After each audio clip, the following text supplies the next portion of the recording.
know, there we go. I don't know if everybody here has met Simon, but I just want to tell them a little bit about you. Okay, fine. Okay. Yeah. Simon was in the Royal Marines, and one of the things that he learned and uses in his own life is their attitude that you need to change what you think is possible. And you'll see, if you've read his books, you'll find that repeated over and over again. Challenge what you think is possible. And once he got out of the Royal Marines in 1966, he had, 67. 67. He had some odd jobs, including chasing shoplifters. He taught English as a foreign language, but he also worked for 25 years in social work. He has a degree in psychology, a master's in social work. He was manager of a large day program for people with all kinds of disabilities. In addition to that, he was a watercolor artist, a psychology teacher. He was a sailor. He has walked everywhere before and after his sight loss, and everything was going swimmingly, I guess you could say. He retired at 65 and moved to where he lives now in the UK in 2015. But in 2013, driving became difficult, and turns out he inherited glaucoma, and he had some procedures and complications of that, which caused him, soon after he retired, to lose his vision. And in the UK, you can become registered blind, which actually gives you a lot of advantages, unlike in the US, where I don't think there's anything like that. His journey initially was about 18 months of a period of denial, going from doctor to doctor and consultants, getting second, third, however many opinions. He went through all the stages that people go through when something like this happens: the panic, the fear, the confusion. And that's one of the reasons that I invited him to share his story with us.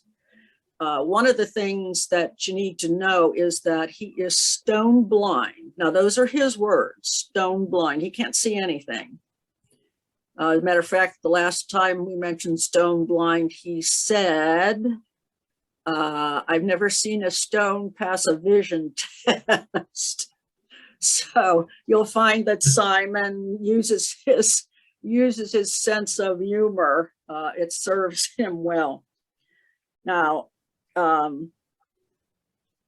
we know that with AMD, people don't lose all of their vision, and even losing central vision is rare. But why I think Simon's message is important is because I guess you could say it is the worst case scenario. And we fear the unknown. We all fear the unknown. And what Simon's message is that, well, here I am. I feared the unknown and I'm fine. As a matter of fact, after his sight loss is when he started writing books. 3 of them, as a matter of fact, and all the links are in the group. He also got involved with the Blind Veterans UK group, which was probably one of the best things that happened to him, because he got back out there with people, people sharing experiences and a mutual support system, which is what we have in the group as well. And So we've talked about in the past sessions, when he was going through some of this stuff, one of the quotes that I like is, he said, it was almost as if I was stuck in a kind of limbo with no way back. So if there's no way back, what do? You go forward, which is what he did. And that's why he's here, because he did go forward. And today I wanted him to talk to us about, well, first, I put in the group that he was this is going to be based on the elephant story, the elephant parable, I guess you could say. Yeah, it's a Hindu parable. It's probably 3,000-4,000 years old. Why don't you tell us that parable? Yeah, I will. We start with the premise that the experience of sight loss is unique and highly personal to everyone. The implications of that are very clear, actually. Means that we all experience it very differently, and it also means that there is actually no right or wrong way to tackle it. Just some ways are more positive than others. And what I want to talk to you about today is how we actually manage sight loss, because however mild it is, there is always the fear and the unknown and difficulty to cope with, and it's important that we actually get a balance in how we manage that. I chose the old Hindu parable of the elephant and the blind man and rewrote it because I felt it actually gave a beautiful example of how different people see sight loss in different ways. So this is the story of the elephant and the blind man. Many thousands of years ago, an elephant was brought into the court, and nobody, including the king, knew what manner of beast it might be. Accordingly, he sent for 6 blind people to examine the beast. Why they were blind, don't ask me, it's all part of the story. Just suspend disbelief for the moment.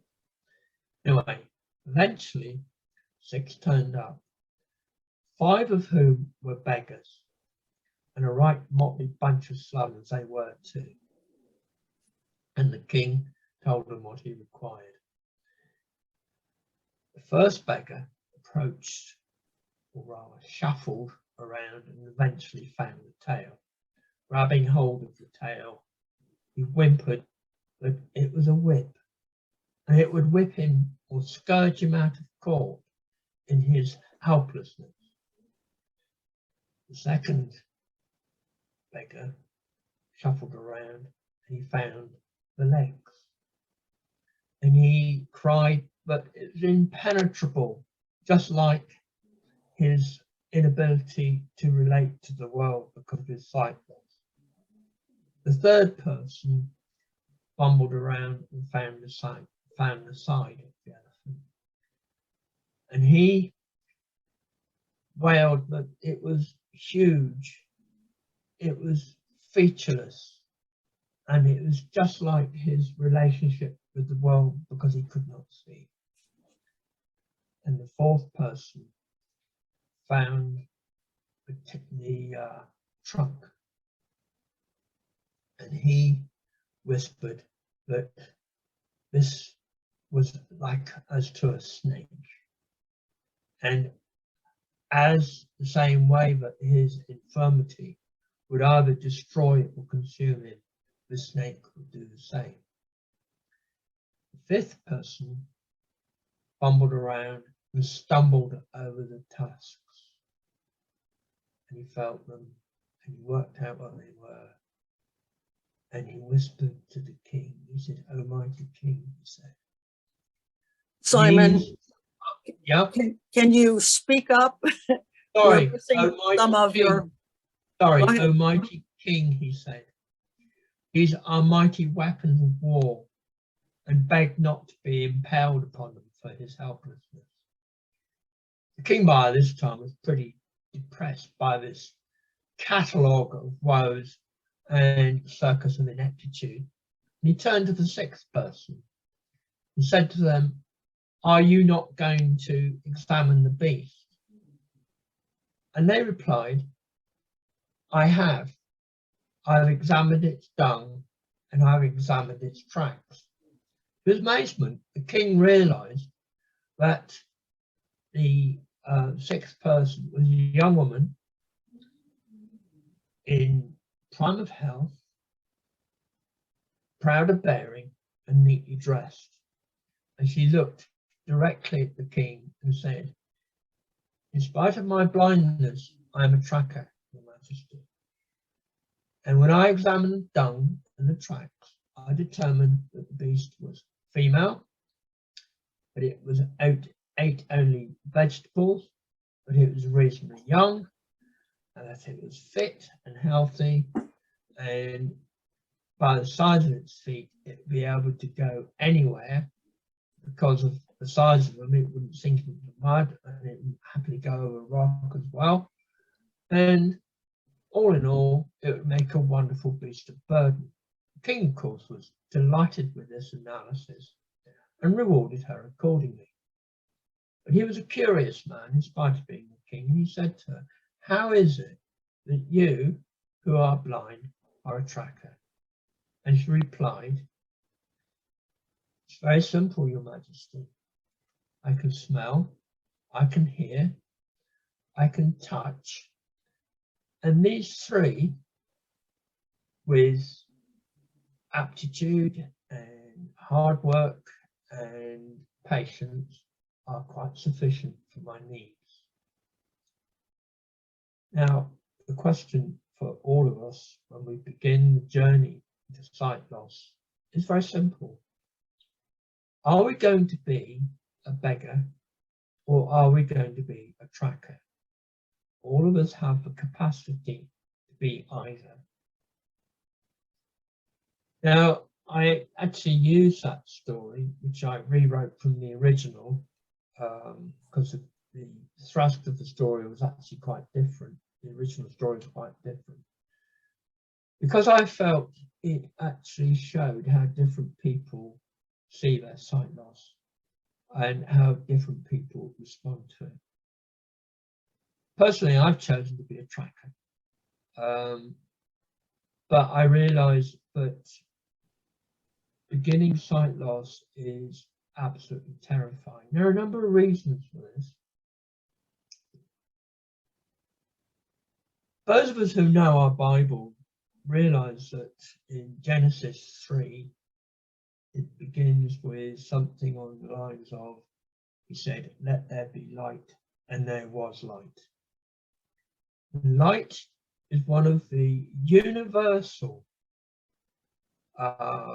symbols of wisdom, of goodness, of inclusion, of being able to do things and being able to admire things. And this is ingrained into every single culture in the world. Doesn't matter whether you're a Cherokee, whether you're a Ukrainian, whether you're an Aborigine, whether you're a Scot, or even, heaven forfend, a Limey. This idea of light being a force for good and inclusion is universal to us all. But we only appreciate light through its antithesis, which is darkness. And darkness is seen as evil. Darkness is seen as disenabling us from doing things. Darkness is seen as frightening. And indeed, in Game of Thrones, those of you who've seen it, the Red Priestess kept on crying, "The night is dark and full of terror." This idea is also equally ingrained across all cultures.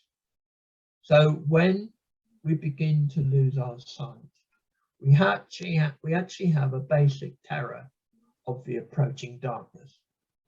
I believe that that is actually part of the terror of sight loss. On top of that, we also have the additional burden of actually not being told anything about how to cope with our condition, how to manage it, how to understand it, how to limit its progress, or anything at all. We're basically kept in ignorance. So on top of this, if you like, primal terror of the dark, we also have latched onto it, bolted onto it, an additional fear of the unknown. And the fear of the unknown is a primal instinct. It's primordial. It's wired into our DNA. It controls all of our behavior one way or another. And so when we are left with the terror of the approaching darkness, is it any wonder that so many of us just give up because we can't cope with the anxiety and the fear?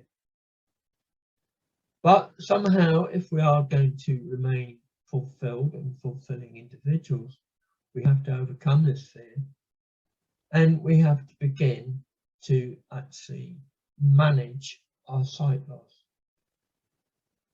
Managing sight loss is an alien concept which I haven't heard anywhere else. But there are a number of elements to it. There's the mental element, there's the skills element, and there's the social inclusion element, and there's also the physical fitness element. Managing your sight loss is very simple. Again, it's about KISS, keep it simple, stupid, or as I'm beginning to think, keep it simple, Simon. And it is simple. With managing the mental side, first of all, you need to embrace your condition. Find out everything you can about it, so there is no longer an unknown fear. You've got some idea of how it's going to develop. And you also need to look at how you're actually going to face it. One of the things I did, which I talked about last month, was develop a set of rules which, however wild things got, would give me a central pivot to which I could return. Of course, foremost amongst those rules was to accept my sight loss. And one of the things we have to accept very early on and understand is that sight loss, however mild or severe, is actually bereavement, because your sight will change and you're actually saying goodbye to the oldest friend that you have, and they're becoming something else. So sight loss is actually a bereavement, and you need to recognize this and realize that you're going to go through periods of denial, periods of confusion, periods of anger. And the anger is actually quite interesting, because so often the anger is based on, why me? What have I done to deserve this? And this comes back to the evil nature of darkness. We assume we have done something to deserve to be blind. And this is something is in the back of all our minds when we begin to lose our sight. The first question is, what have I done to deserve this? We haven't done anything to deserve it. Sight loss is what it is, no more, no less. Don't start looking for hidden agendas. Don't start assuming an atmosphere of guilt around it, because interestingly enough, other people will secretly think that you have done something which deserves the loss of your sight. And they'll never admit to it, of course. But this is very much, again, within both our cultures here and where you are across the pond. So part of the handling the bereavement process is getting over the idea that we have done something to deserve our loss of sight. And that is very, very important, because that then allows you to move forward in a guilt-free way towards acceptance. Acceptance in many ways is the hardest bit, because it is that point that you realise exactly what you have lost and what you could lose, and you begin to realise the implications. But having said that, you don't realise the implications fully, ever, I don't think. I've written 3 books, I've thought long and hard about it, and there are still things that pop into my head and think, oh, I hadn't thought of that. So the mental side, the actual mental side, the getting hold of what sight loss is about, that's your lifelong journey. Don't expect to be able to understand it straight away, but it is a path that you need to tread. The other part about managing your sight loss on the mental side is that it's very easy for sight loss to dominate your existence. It's important to remember that you have a disability, but you are not disabled. That sight loss is only part of you, and there is still a huge part of you which is functioning perfectly normally, and it just happens that the only adaptation you have to work on is diminishing sight. It's not as if you have to work on the idea that a whole person is disabled. So it's important, because of this, that you have to begin to achieve a disability to life balance. The same way we try and work towards a work to life balance, it's important we also work towards a disability to life balance. It's hard, and there are various techniques you can use. For me, the organisation of and the execution and aftermath of the walk along Hadrian's Wall, which was, I think, 85 miles, was a very, very useful distraction. Continuing sailing and taking a powerboat course, though I must admit they refused to let me in a powerboat now, which I think is a bit unfair. I mean, what could possibly go wrong? A blind man driving a 30-knot powerboat. Wait a minute, Simon. I don't think I'd be comfortable in a powerboat with you at the They wheel. aren't either. They aren't either. But you know, things like my sailing, things like I'm learning to climb. I walked from Ashbourne to Sheffield, which is 60 odd miles. I flew a tiger moth from Ashbourne up to the Lady Bower Reservoir and back again, which was about an hour and a half flight, which is where the dam busters did their rehearsal before the big raid. You rode tandem bike in the velodrome, is that what it's called? Oh yeah. I rode back seat on a tandem in the velodrome to raise money for blind veterans. That's great fun. And when I got off the bike, people saying, "Oh, that was amazing! You were about 45 degrees up there, amazing. Weren't you scared?" I looked at them and said, "Well, no, I couldn't see." That's an advantage, maybe. I mean, there's no way you'd get me on the velodrome if I could see. I'm not stupid. Anyway, it's important that you find diversions to take your mind off your sight loss so that you are actually living a normal life. And it's grabbing back the normal life. You will find as your sight loss deteriorates, as your sight deteriorates, that there'll be more and more opposition. You must be prepared for this. You must be prepared to say, no, I'm of mature age. I make my own decisions. And this business of consciously taking responsibility for ourselves is very much part of the fight back from the disability label. So there's very much the mental side. The mental side is actually recognizing what's going on. It's about finding diversions to prevent your sight loss becoming obsessional. It's about, at the same time, having an increasing understanding of the condition you have and the implications for your daily life, and looking for solutions to get around any problems that may arise.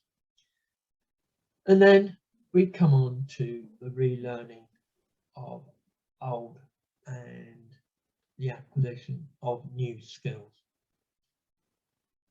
What you'll find is when your sight gets to a certain degree, people will say, oh no, you sit there, I'll make the cup of tea. That's death. It's important that you continue to do things that you've always done. Not being able to see is not an excuse. That sounds a bit cruel. Most of you guys can't see very well. And there's no reason why you shouldn't continue to do things that you've done before. No reason at all.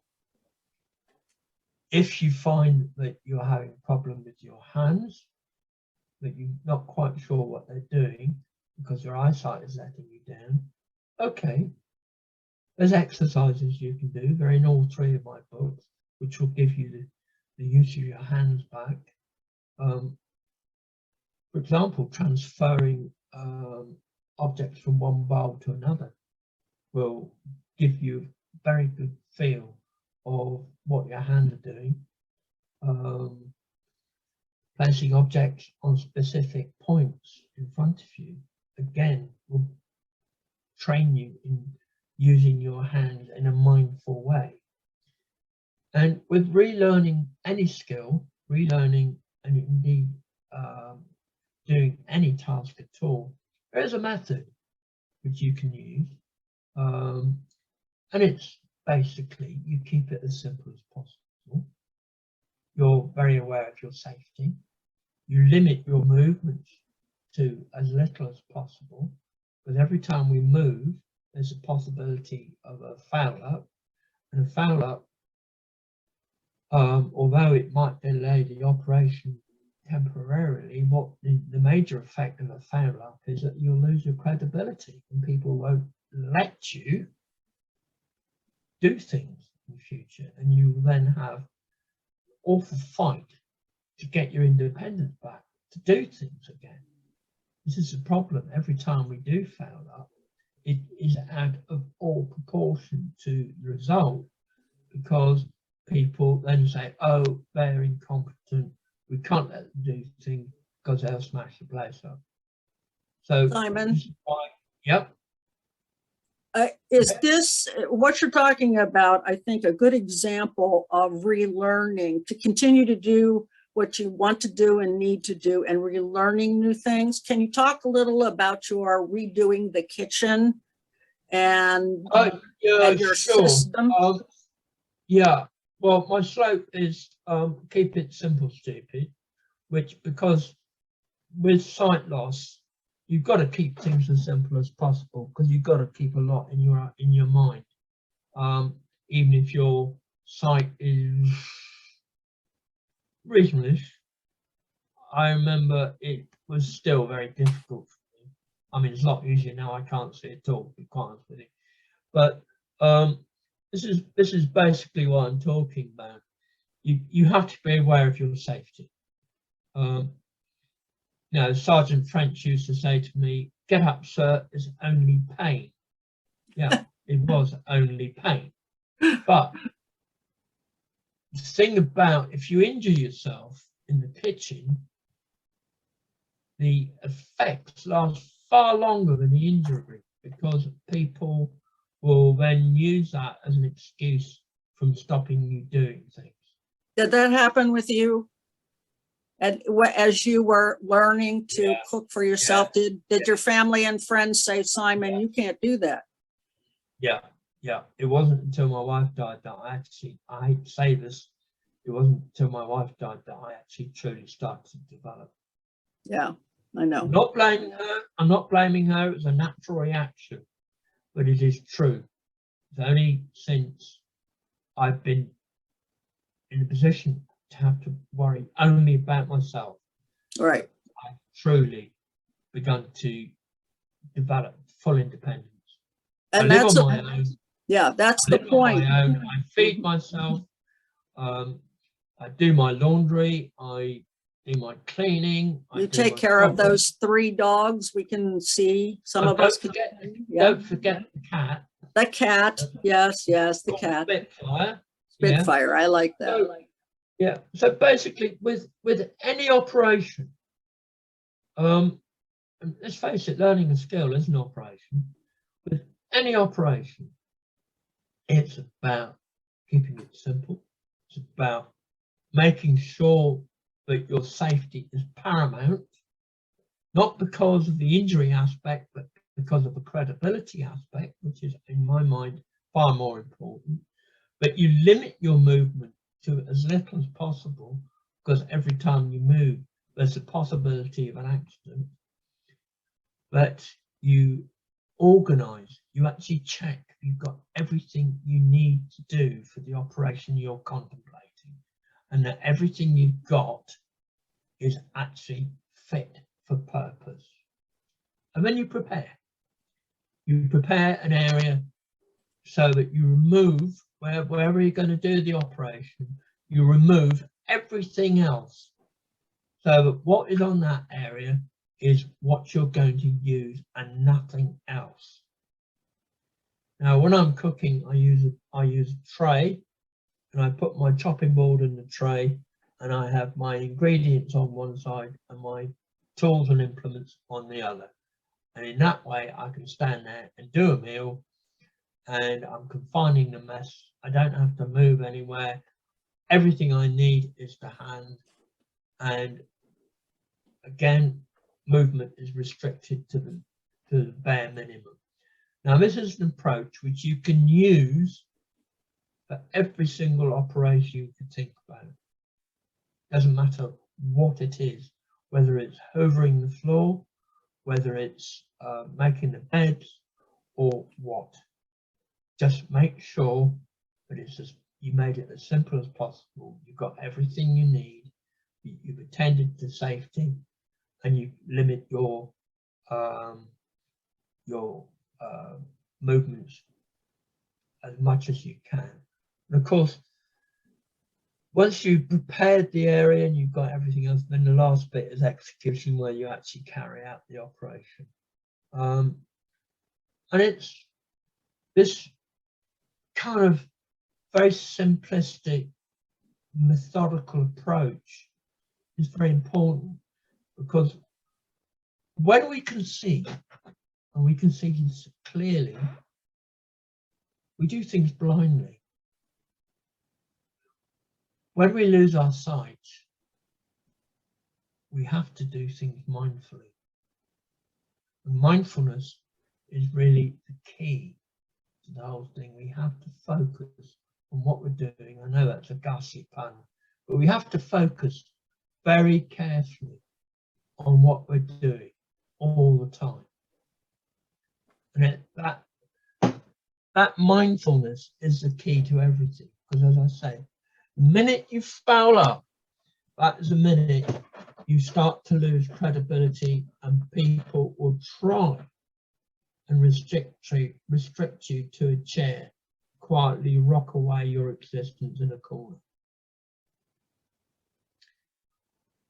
as a total aside, you may have noticed it in the elephant story. It was a woman who was the one who got a grip on the sight loss and was actually making a life for herself. I suspect very strongly that by far and away the vast majority of people who make a success of sight loss are women. Apart from the fact that nearly 2/3 of the world population of blind people are in fact women, I believe women are actually better equipped to deal with sight loss than men. Just a thought. Totally irrelevant to this talk, but I thought I'd share that with you. So let's look at.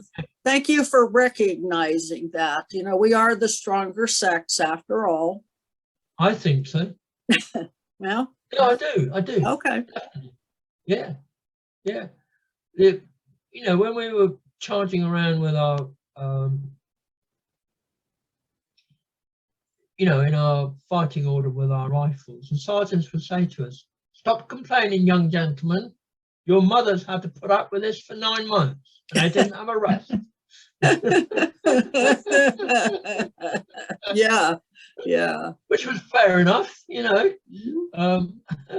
It made us sort of sit up and take notice. But right, let's get on to the next bit. Social inclusion. Oh dear.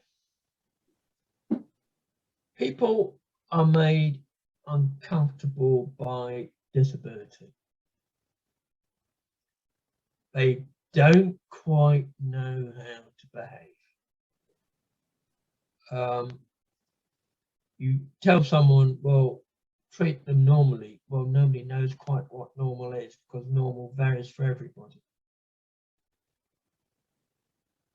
As in so many other endeavours, the responsibility actually lies with us as the person with the impairment to actually make the running. Now, there are, I believe, 2 routes to actually getting back social inclusion and getting back some kind of responsibility and centrality of role. The first is to go out and talk to groups about your sight loss, how it affects you, and because let's face it, it is a growing problem across the world, and will continue to grow. And going out and talking to groups about it and how they can avoid it or not, or how they can deal with it if it ever happens to them, demonstrates to other people that you can take a lead role. That's important. So you're not a victim. You're actually going out there and saying, look, chaps, this is what happened to me. This is how I'm dealing with it. Not the end of the world. I've done, I've lost count of the number of talks I've done on that basis. And it's quite interesting. You can hear a pin drop because people are absolutely astounded that somebody with a disability can stand there and take a lead role and run a group. It just throws them totally. The other thing you can do is when you get into conversation with people, ask them how they are. That will blow their minds away because they will expect that you'll be more concerned about how you are than how they are. And the one thing that you'll learn very quickly is the one thing that people love to talk about is themselves. If you develop the art of being a good listener, you will find yourself not only included, but a valued member of society. It's that simple. That one little thing can change everything. How are you? And then you run with whatever comes back. And within seconds, they'll forget that you're disabled. Sorry, that you have a disability. I get as sloppy as everybody else. One of the things I have developed is the ability to achieve eye contact with people. And some people, it really throws them, but it does help them remember, does help them to appreciate that actually you're like anybody else. Because let's face it, the one thing we all fear is otherness, because we're getting into the unknown and we all fear the unknown. So it comes back again to this business of fear. So there are other aspects of social inclusion as well. You'll find that people have an irresistible urge to touch you. I think it's, in my case, I choose to believe that it's an attempt at making a substitute for eye contact rather than just random impertinence. I certainly choose not to object to it. But it is a very noticeable thing that people will quite cheerfully invade your personal space. So one of the tactics I use when people are helping me, for example, to cross the road, they will say, "Can I help you cross the road?" And I'll say, "Yes, certainly, thank you very much. May I take your arm?" Without them realizing it, I've actually leveled the playing field by penetrating their personal space rather than allowing them to penetrate mine. And also, by taking their arm, I can disengage at any point, so I'm in charge. There's little tricks like that, as your sight deteriorates, you need to learn.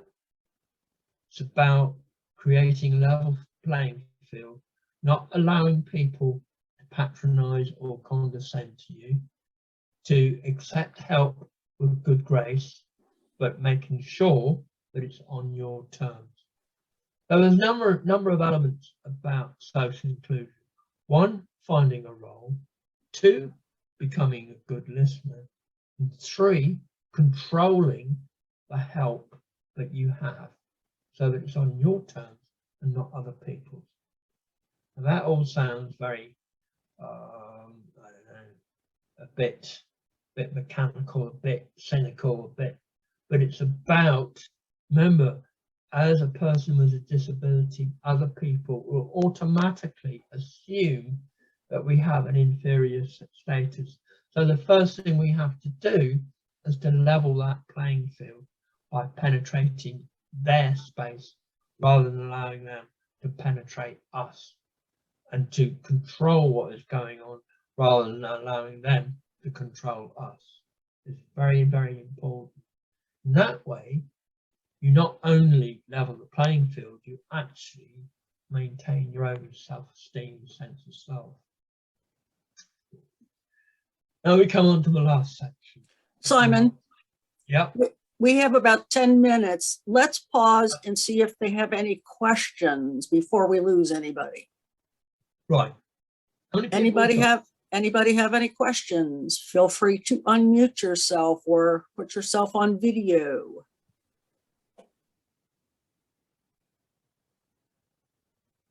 I have something I wanted to say. This is Natalie. Yeah.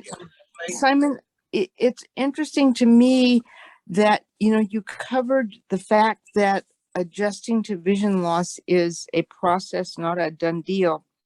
I'm curious how long it took you to get to the point where you were, I mean, because you sound very comfortable now. How long did it take you to get to that comfortable place? The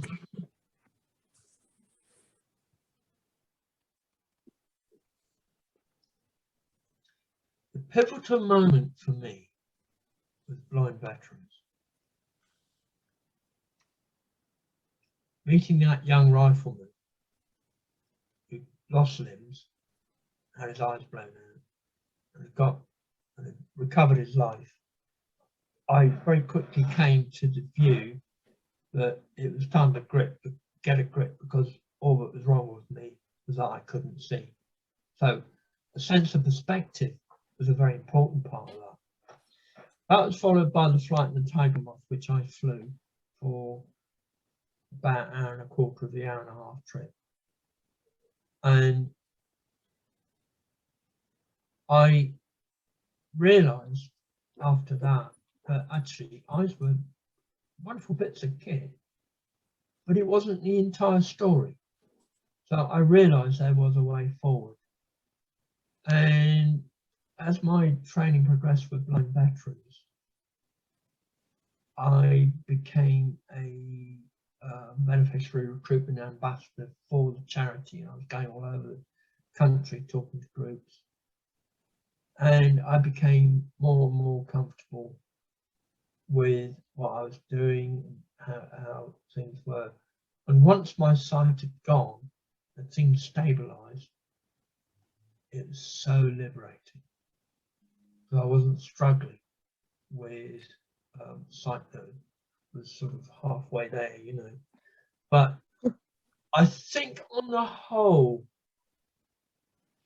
the real lifesaver for me was writing my first book, Descent into Darkness, because I was able to distance myself from what was going on and really analyze what sight loss was about.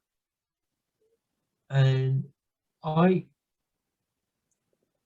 it's ridiculous. I mean, somebody said to me, if we could give you your sight back, would you take it? Do you know, I'm not sure. My sight loss has made me what I am now. And without wishing to sound smug, I'm actually quite content with where I'm at now. You know, So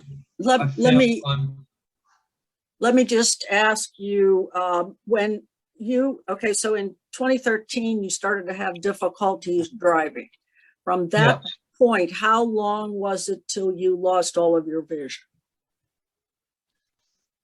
About 3.5 years. 3.5 years? Yeah. And so when did you find the Blind Veterans UK group, which you said was the turning point? About 1.5 years into it. Okay, so you were still, you hadn't lost all of your vision by that time? No. Okay. No. Okay. No. What I found quite difficult with the deteriorating sight was the variation in competence, and I hadn't worked out how to manage my sight loss. It's not something that's taught. Once I sussed out how to manage my sight loss, then it became an exercise rather than a tragedy. Does that make sense? Makes sense to me, an exercise rather than a tragedy. You know, that is so profound. It really is. Well, it's about, I think it's the ultimate in acceptance. I think a huge part about sight loss is getting to the point where you can redefine yourself in terms of what you can do now, rather than in terms of what you could do before. It is sloughing off the old skin and being comfortable in the new skin which I think is the real secret of being able to accept who you are and be proud of who you are. I'm proud of the fact that I have had a learning curve. I've learned more in the last 5 years than I would have ever imagined in my life. I can stand in front of a group of however many people, it doesn't matter, and I can talk for an hour without notes about sight loss. And you wouldn't probably have written 3 books. And I've written 3 books. I'm actually thinking of a 4th book. You did ask me. Yes, I did. And it's going to be called Keep It Simple, Simon, because I'm going to distill the 3 books into basically very, very short, sharp sentences, which people who don't read very much and have, shall we say, limited understanding of the written word would be able to comprehend and take on board. Well, that would be very good for people with macular degeneration, because when you lose your central vision, or even if you don't lose it, but you have impairment of it, it's very difficult to read. And it's tiring on the eyes and everything. So that would be great. Well, that's why I put my books in large print and cream paper, Right. but you've got the Kindle versions, haven't you? You bet. Do the Kindle versions have the covers? Have the what covers? Yes, they do. I love the good. covers. I love the covers. If you haven't seen the covers of Simon's books, well, the 2 that are cartoonish, I guess you could say. The second one is First Get the Rabbit. And the First Catch Your Rabbit. Forrest Catch a Rabbit. That's the one about reorganizing his kitchen, and he's got some great recipes. And then the third one is Winging It Blind. So there, who did the drawings? Did you have the idea and then? I had the idea. I knew exactly what I wanted. The guy's got a blind veterans t-shirt on, so it's clearly me. Got a long cane flying behind, so again it's a military zip wire, not a civilian one. Okay, a military, excuse me, sir. Oh yeah. 45 degrees going down on a rope strop. Yeah, sounds like fun. Oh yeah, fantastic. Okay, if you say so. There's nothing like stepping off a tower 100 foot high and there's nothing under your feet and all you got is a rope strop over the wire over the top. No, thank you. Well, yeah, that was one thing when you had your sight. Do you remember you told us last time about jumping off of Hadrian's Wall and what a terror that was. Oh my God. How much of a jump was it? Yeah, 2.5 feet. I was bricking it. Absolutely bricking it. I remember I was talking about walking along this wall. You said you walked along the wall blind. I said, yeah. You went, oh yeah. Well, not a great deal. But nobody else got any other questions? I'd like to wind up by talking about the physics. Okay, go ahead. Right. Having sight loss is exhausting because you're learning new skills all the time. You're having to deal with limitations all the time. You're having to readjust how you do things all the time, and you're having to concentrate all the time, and it is exhausting. There's also the hidden fears of how far is it going to go, the hidden fear of how long will you be able to cope with this rubbish.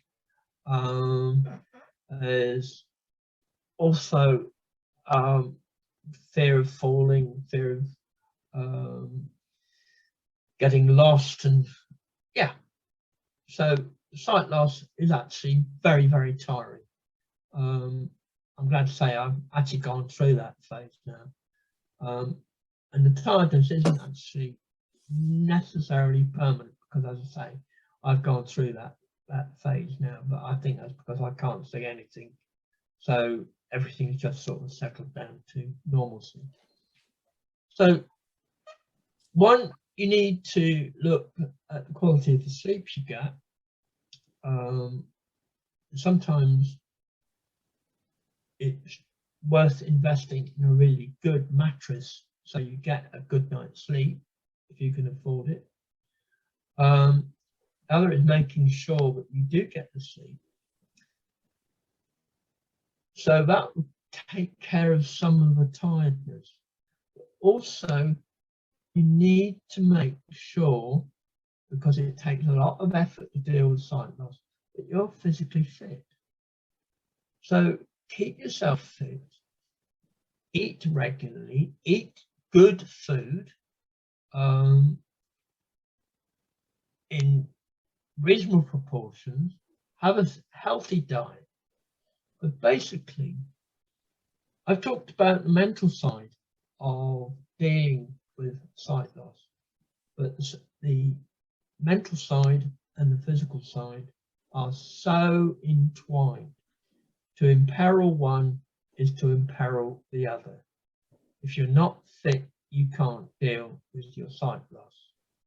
And if you're not fit, you don't have the strength to deal with the mental side. If you don't get on top of the mental side, it's going to affect your physical fitness. So it's really imperative that you actually take an absolutely holistic, but simple view. Remember, above all, you want to keep it the way you treat your sight loss, the way you regard it, keep it as simple as possible.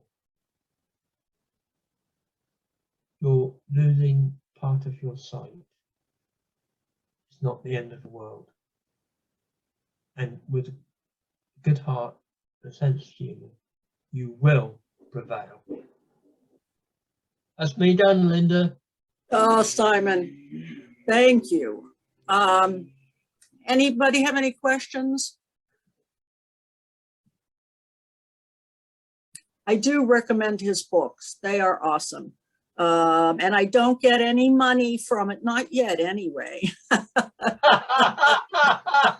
We haven't worked out my deal yet, so I'm just kidding. I'm just kidding. I hate to tell you, Linda, I get very little money for them as well.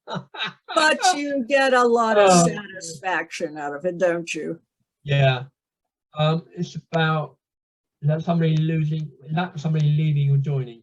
It's they're leaving. It's about 5 after the hour. Right. Just go ahead. Go ahead.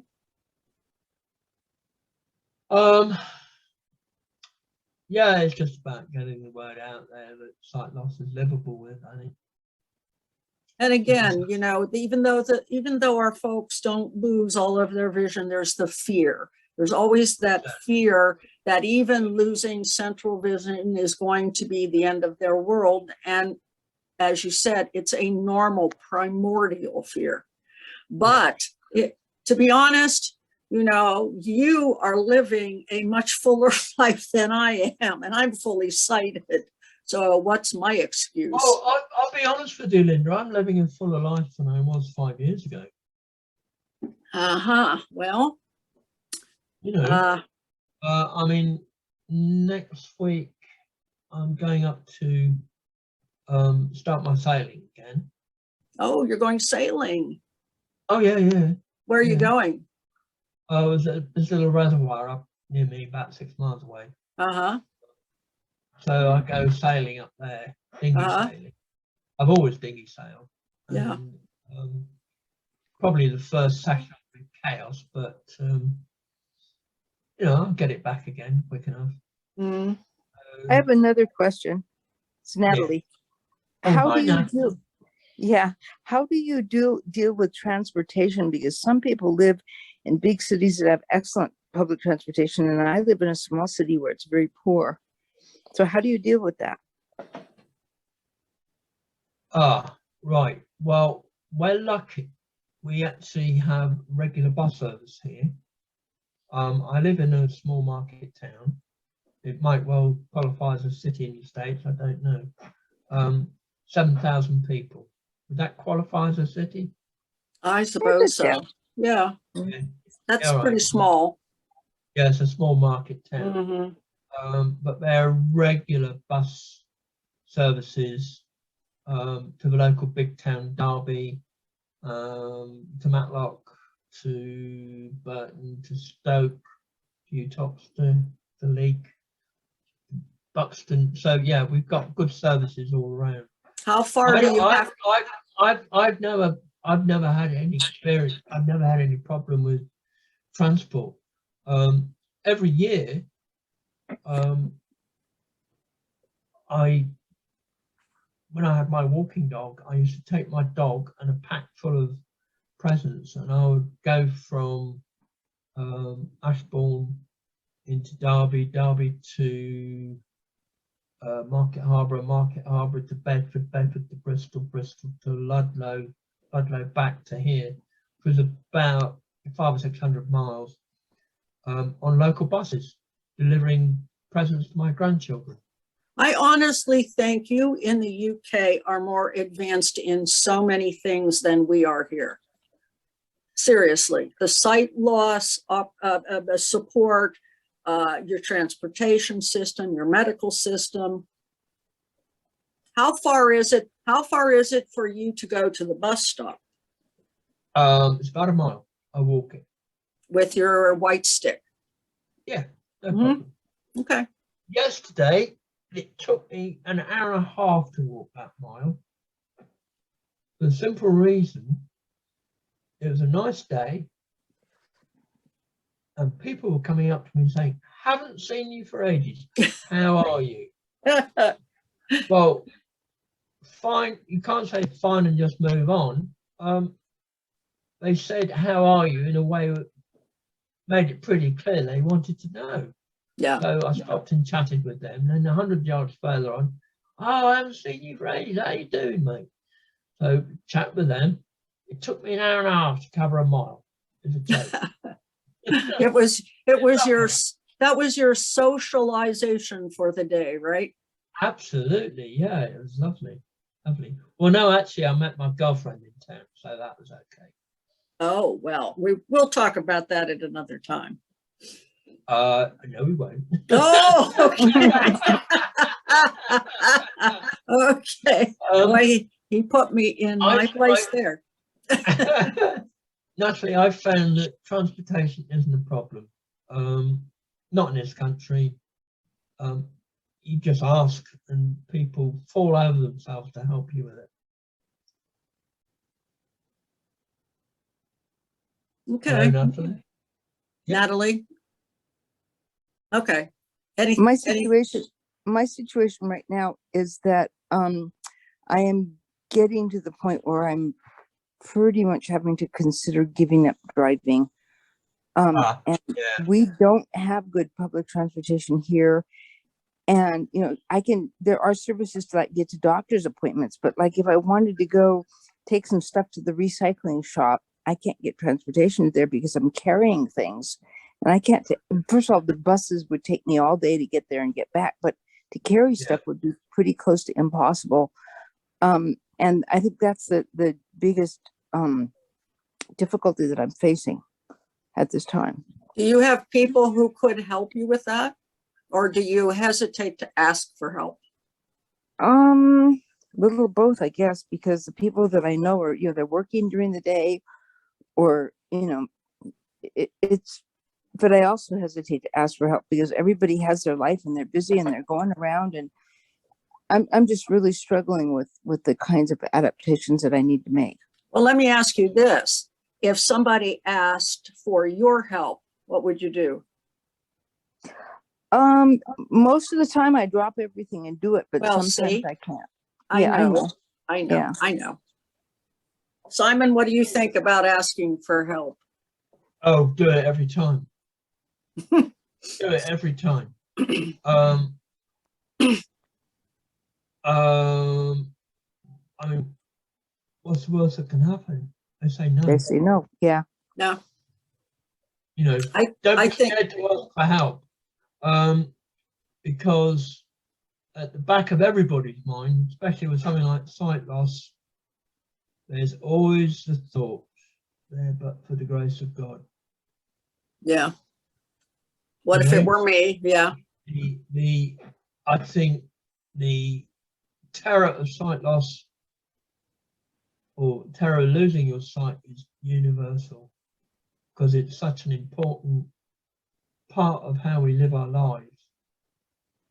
And yet, in the UK, 1 in 27 people have a degree of sight loss. Mm. I found it very interesting. We have 300,000 what you would call legally blind in this country, out of the 2.7 million who have some degree of sight loss. Part of that low number is because consultants don't get paid to register you anymore, so they don't do it. But I'm hoping to address at a national level at some point. The other thing I found quite interesting was if the proportions are the same in the States, you've got a population of 300 million. In other words, roughly 5 times our population. And yet your legally blind numbers are only 600,000. I think a lot of people, I find that very, very hard to believe. well, there's no formal registration system here. So, there's no services that are across the country that you would register for like you do there. So, Well, I suppose we might be overcrowded, but we're small, so we can sort of get things. I mean, one of the things I've got to get going before I shuffle off my mortal is to get some kind of public education going. There's no public education in this country. You see mothers slapping sun cream on their kids, don't see them putting sunglasses on. Yeah. Oh, the subject of sunglasses is a big one. Yeah. Yeah. Number of people who almost willfully lose their sight in this country. Two-thirds of the people who have sight loss in this country have unnecessary sight loss. Diabetes is unnecessary form of cause of sight loss. Obesity is another unnecessary cause of sight loss. Smoking is another. Well, smoking is a big contributing factor to AMD as well. So. Oh yeah, definitely. And other eye diseases. So.